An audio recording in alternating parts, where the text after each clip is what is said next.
Hi, my name's Amy. My daughter Emma has a spinal CSF leak, and I'd have no story about being a caregiver without her journey. I'd like to preface that any of the details I share about her health or our photos are all with her consent. And she's been experiencing intracranial hypotension for several years. And in sharing our story, I hope that maybe there's some takeaways that might help you, or at least maybe you don't feel so alone in a condition that could be quite isolating. Other than my position as chair on the board of directors with Hydrocephalus Canada, I don't have any disclosures to make. So just over 20 years ago, my husband and I were first-time parents and just trying to figure that out. And at her very first pediatric appointment at 6 weeks old, we were told that she had hydrocephalus. It's a condition where there's an accumulation of CSF in the ventricles, and it can cause some pressure in the brain. So in her case, this pressure was caused by a brain tumor. So what she needed was a shunt implanted to divert the fluid from the ventricles, in her case, down into the abdominal cavity. You know, it's difficult to describe what it's like, you know, being a first-time parent and getting a diagnosis about your child. No one in our family had any issues with their babies, or none of our friends, so it was just new territory. And then at 7 weeks old, she had her surgery, so that came with a lot of fears as well for first-time parents. So little did we know then that the resiliency that we saw in Emma, right from the start, would be the foundation, of how we faced many challenges along the way.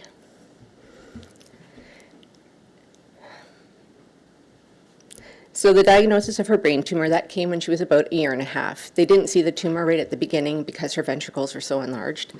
And so I can tell you, I felt like I was slammed into a brick wall when we were told she had a tumor.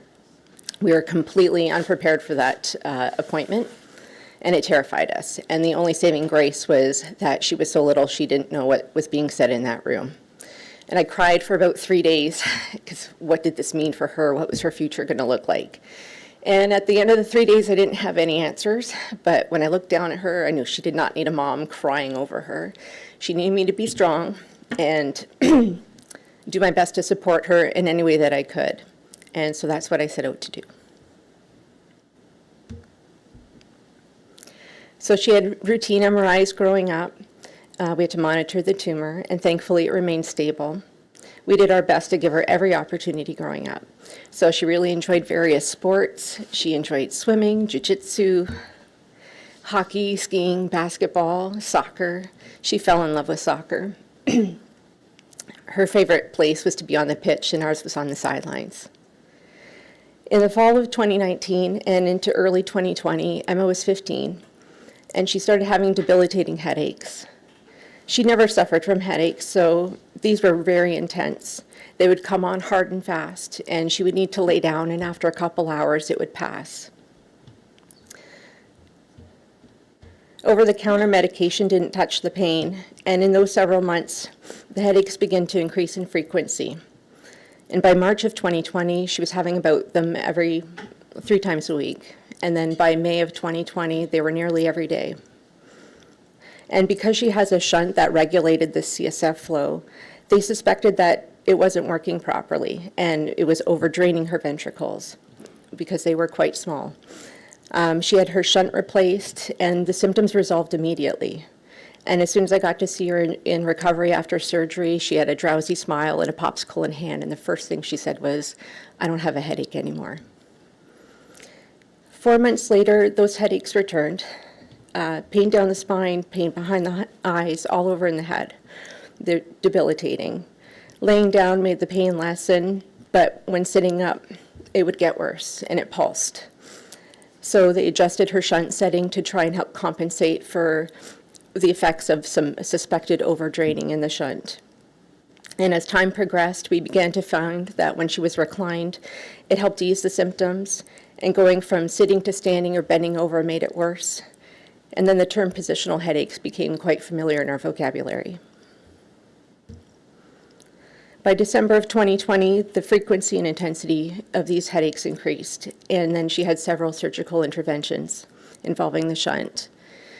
But again, as soon as I found her in recovery, popsicle in hand and a smile, she was so thankful to be relieved of these headaches. After that surgery, she went almost a year and a half back to her norm. She was practicing and playing soccer nearly every day.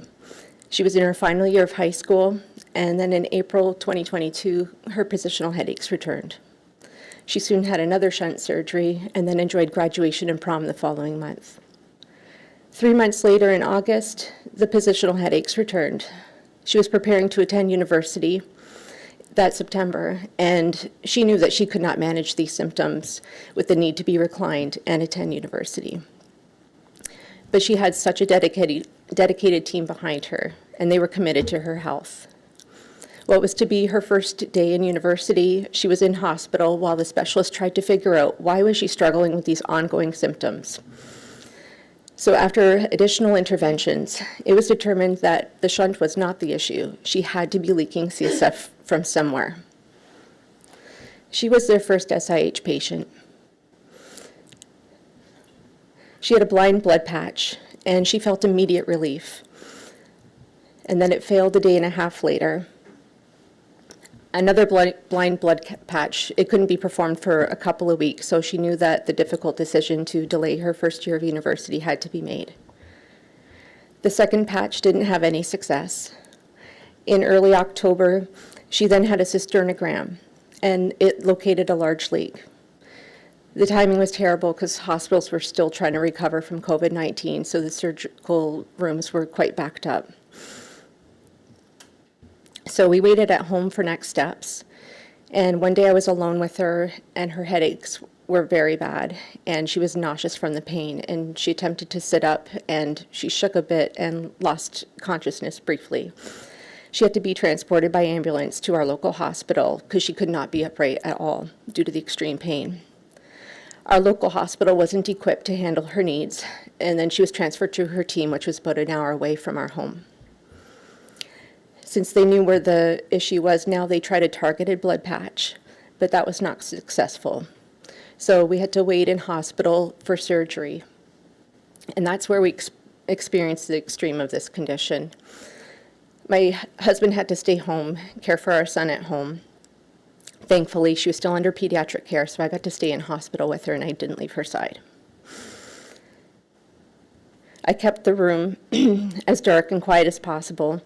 She had to lay flat, and she'd usually have a small part of the blanket to just cover her eyes. She could barely eat, and she couldn't get up to go to the washroom. All she could do was lay there in pain. I would wash her body, I would brush her teeth, I'd put a cool cloth on her forehead, or I would just sit there and hold her hand so she knew that she wasn't alone and I was with her.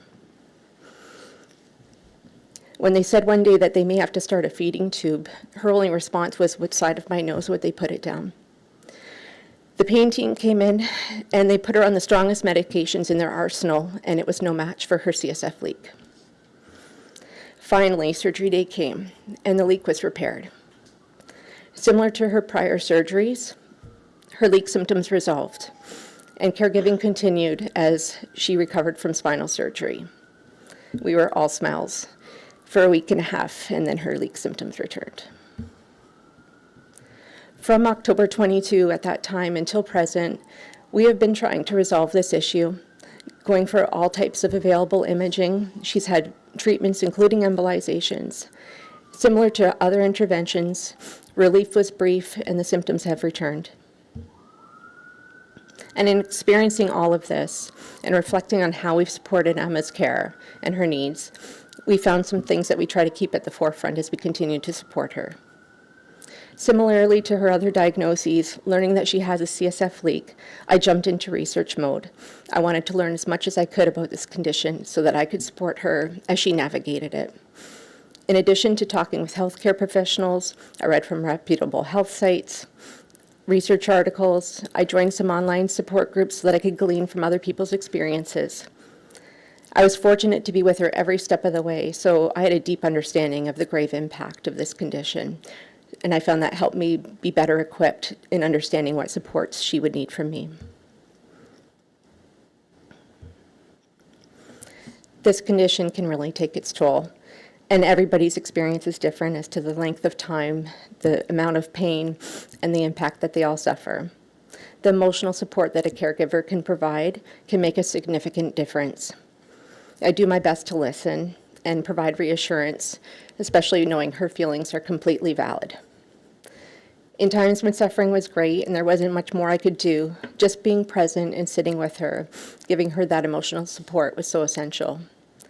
And in times when she has some functionality, one of the greatest lessons I've learned, and I credit this to my husband, is that we needed to learn to live in our cans. This condition can strip so much from our loved one. And we too can be collateral damage, but it is heartbreaking when you do start to take stock of what it has taken away. So we do have to find a way to focus on what hasn't it taken. When Emma had to defer her first year of university, we hoped that in that year we could find a way to have her issues resolved and that she could return the following September. And as time was passing, my husband came to me one day and he said, well, what about September? And I said, well, she's not fixed. She can't go. She won't be able to handle it. So then we started to talk about it. And he said, well, what if there was a reduced course load? What if there was a place at school where she could lay down in between classes? And, the list of all the other supports she would need to make it possible. So then we asked her about it. And her answer was the same as mine at first, until we got to talk about it some more. And then we thought, well, we have nothing to lose. Let's give it a try. If it's too difficult or things got worse, then we would adjust. So that was the big first live in our cans decision, and it made such a positive impact on Emma. And it was all from providing emotional support. And don't get me wrong, schooling is very hard on her due to all these symptoms that come with living with a leak. But her mental health has been so positively impacted in so many ways. She beams when she comes home from school to share what she's learned, the new friends she's made, the interesting conversations she's having with her professors. And all of this, and although this, excuse me, she hasn't been able to return to sport, which was a huge part of her life pre-leak. She's joined clubs at schools. She's honed some new skills, one being a social media coordinator, something she could do from reclined at the comfort of home in a couch. Often a caregiver, we're also to provide physical support, and this can really range depending on how impacted your loved one is. Maybe they need a wheelchair or a walker, or help driving to appointments, or assist in mobility in other ways. And it's really hard to gauge what the day will bring, and it can really add a sense of hypervigilance to the caregiver.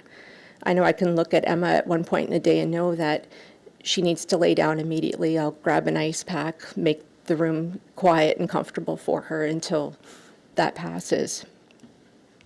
Or there's days that she's able, oops, sorry about that.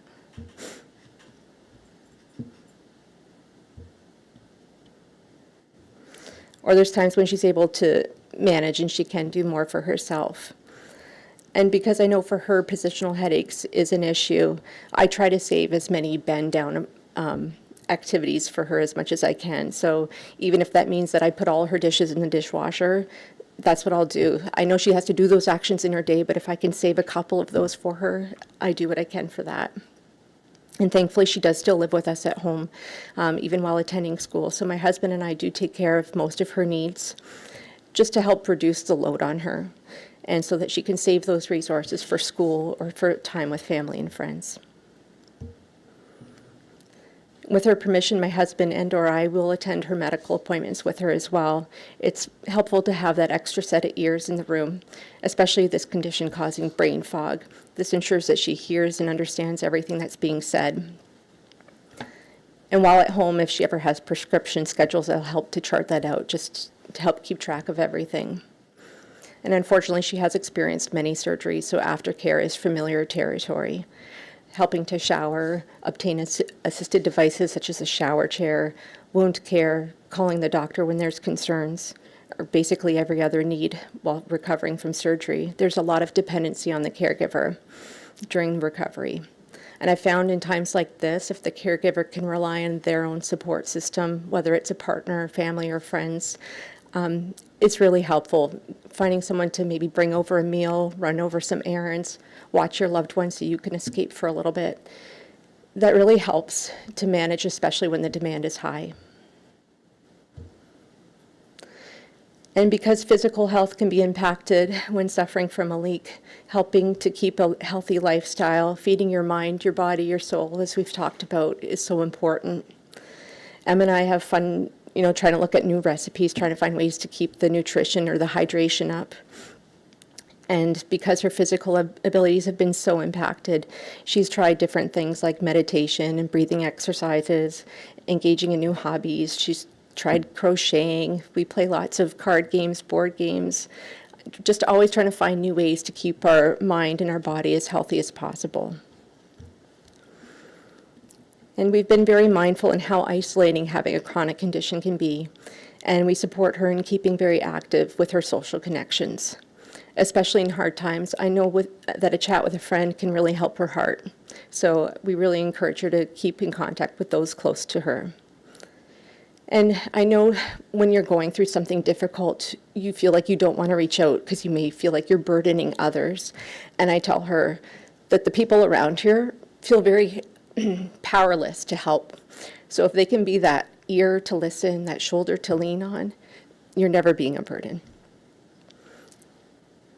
And there are also wonderful support groups available online, people who are in the same boat as you. Maybe they can help provide some coping strategies as well, insights, and maybe this can help build a sense of community with others who understand. And also a caregiver can support by advocating. So the CSF leak came at a pivotal time when Emma was transitioning right from pediatric to adult care. So prior to these appointments, we began to help prepare her. We'd have conversations about the appointment and maybe some questions to ask. And we encouraged her to then be that lead communicator in those appointments with her doctor. And in doing that, that really helped give her the confidence to do that. When we would only jump in if, like, during the appointment, something came up that we thought to ask that maybe she didn't. And if there was ever follow-ups to be made, we encouraged her to make those phone calls herself. And these skills that she learned in taking the lead in her health helped her tremendously when it came time to then make decisions about her own medical treatments and navigating that. She learned to advocate for herself when it came time to attend university, ensuring she had accommodations in place, and also having follow-up with staff at times as well. And because for her, this is an invisible disability, she's had few encounters where she's had to address people's assumptions about her physical abilities. And in times where she's unwell and unable to advocate for herself, her father and I are there to advocate for her. And in just going through all of the ways that a caregiver can support someone with SIH, it's easy to see how taking on that extra load can be difficult in so many ways. Maybe you're someone who's working and then you're providing care before and after work, or maybe you had to withdraw from the workforce because you needed to focus on caretaking. There's also the financial impact as well, just caring for someone daily, or maybe you had to travel away from home for seeking further treatments. There's the emotional strain, of course, the ups and the downs and the worries and the fears, emotional depletion and exhaustion. So as we know, caregiver burnout can happen quite easily, as it's very hard on the caregiver and the family and friends who support. So prevention is key, and that comes with self-care, and I know I've struggled with that very much. I've learned a few things along the way, but I found self-care became quite critical in 2022 when her condition was at its worst. And I completely struggled. In fact, it was non-existent. My focus was on her and my family. I needed to put my own needs aside. And this, the notion that you hear when you're on an airplane and the masks are deployed, you're supposed to put yours on first and then help. And I could not do that. She was hurting. She needed me. I needed to put all of my energy into that. And I found comfort in food and distraction. And unfortunately, I learned the hard way. Especially when we found that her condition was not going to be an easy fix. So in the last couple of years, I've been making active attempts at better self-care. That included making my own doctor's appointments to look after myself. I've taken advantage of in-person online therapy and wellness sessions. I've joined support groups. I make a point to have some quiet time, reading or painting. My husband and I make a point to have date nights, even if it's just to grab a coffee so that we can have our own time to chat and catch up. Reaching out to friends, going for walks, making healthier eating and drinking choices. And I share all of this to say that if self-care is hard for you, just try something that interests you, something that takes care of that mental, that physical, that emotional or spiritual well-being. And if doing 20 minutes is too much, break it up into a couple 10-minute sessions and keep trying at it until more of it sticks.